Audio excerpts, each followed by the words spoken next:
The Diocese of St. Thomas in the Virgin Islands.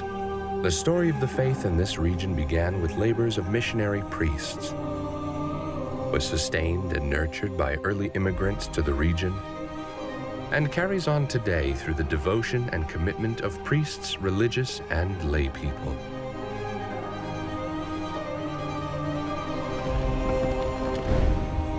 This is the story of the Catholic Dioceses of America, the story of their past and the story of today, the local expression of the universal church.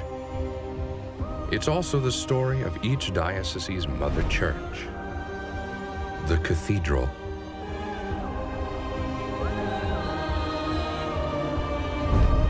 This is The Chair, an exploration of what it means to be a disciple in America.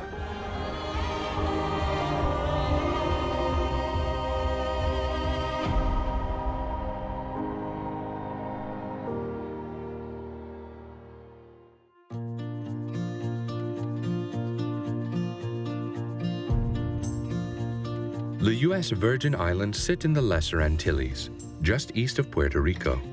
This beautiful part of the Caribbean is home to the Diocese of St. Thomas. The U.S. Virgin Islands consists of St. Thomas, St. Croix, and St. John Islands, as well as several smaller surrounding islands. The history of Catholicism in this part of the world goes all the way back to Christopher Columbus. When Columbus arrives in this portion of the Antilles, he names them the Islands of St. Ursula and the 11,000 Virgins, after the legend of the ancient Christian martyr and her followers. It's only later that the name was shortened to the Virgin Islands. The European colonists who eventually come to these islands establish sugar plantations, which they operated using slaves from Africa. The descendants of these slaves share the common African-Caribbean heritage with the rest of the English-speaking Caribbean.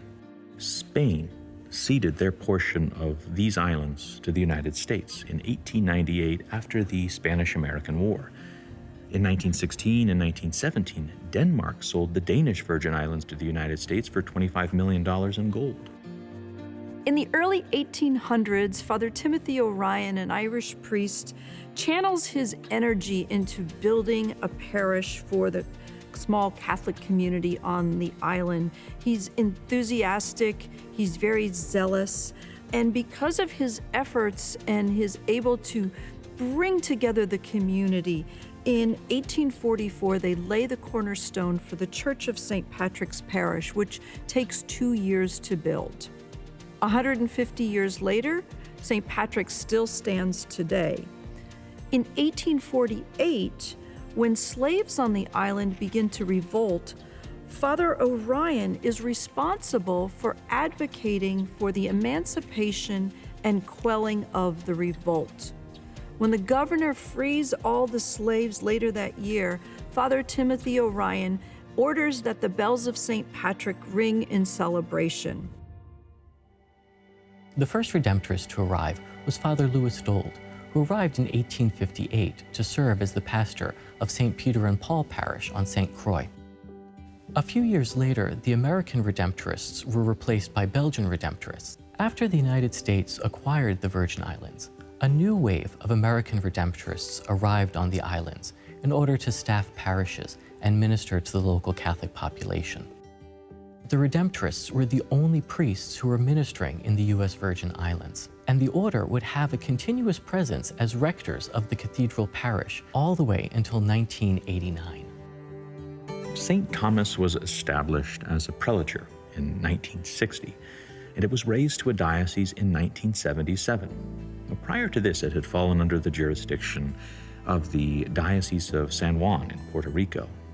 The diocese today has about 30,000 Catholics located on the 3 main islands. The Diocese of St. Thomas is fundamentally different from any diocese found on the mainland of the United States, with its predominantly Afro-Caribbean population. And the bishops of the diocese have had to be mindful to respect local culture and customs and not simply to try and import American Catholicism from the mainland. The first bishop of the diocese was Edward Harper, a Redemptorist priest who was originally from Bay Ridge, Brooklyn. He had studied as an accountant before entering the Redemptorists and being ordained in 1939. He served on various islands throughout the Caribbean, including Puerto Rico and Santo Domingo, where he often traveled by horseback into the back country, sleeping in huts that he's created using palm fronds that he referred to as his rectory. Bishop Harper's legacy is vast. His leadership saw the founding of a high school, a retreat center, the construction of several new parishes, the introduction of the island's first chapters of the Knights of Columbus, and several charities that were meant in order to serve the poor and needy. Since Bishop Harper's retirement in 1985, the Diocese of St. Thomas has been served by a series of very devoted bishops. And these include Cardinal Sean O'Malley, who is the current Archbishop of Boston, Bishop Elliot Griffin Thomas, and Bishop George Murray, two great African-American priests who were elevated to the episcopacy.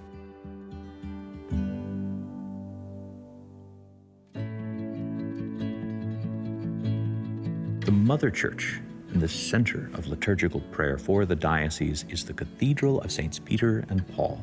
This parish community dates all the way back to the 1700s, but it wasn't until 1802 that the parishioners purchased their first church building from the Danish crown. Well, this was destroyed by a fire 2 years later.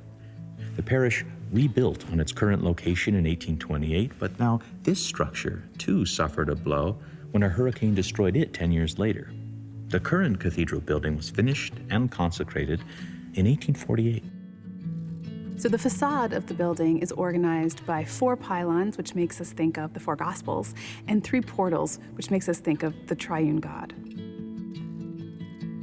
The interior is covered in stenciling and artwork, and then at the altar itself, there are statues of the 2 patrons, St. Peter and St. Paul. The church plan is basilical, so it has side aisles and a main nave and sanctuary.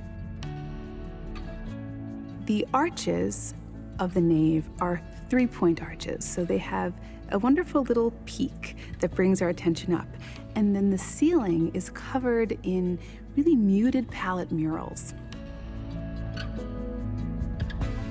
The eclectic nature of the artwork and feeling of this cathedral is really related to its long history and the changes over time. Really interesting features are 3-point arches. There's also really fine carving of the wood of the cathedra, which is the seat of the bishop, as well as the other liturgical furnishings like the ambo, where the word is proclaimed. The bishop's chair, or cathedra, inside the Cathedral of St. Peter and Paul symbolizes Bishop Jerome Fuggio's authority as the apostle of the U.S. Virgin Islands. Pope Francis appointed Fuggio bishop for the Diocese of St. Thomas on March 2, 2021. On April 17, 2021, he was consecrated as a bishop. Under his leadership, the Diocese of St. Thomas looks forward to continuing on his legacy of faith, hope, and charity for generations to come.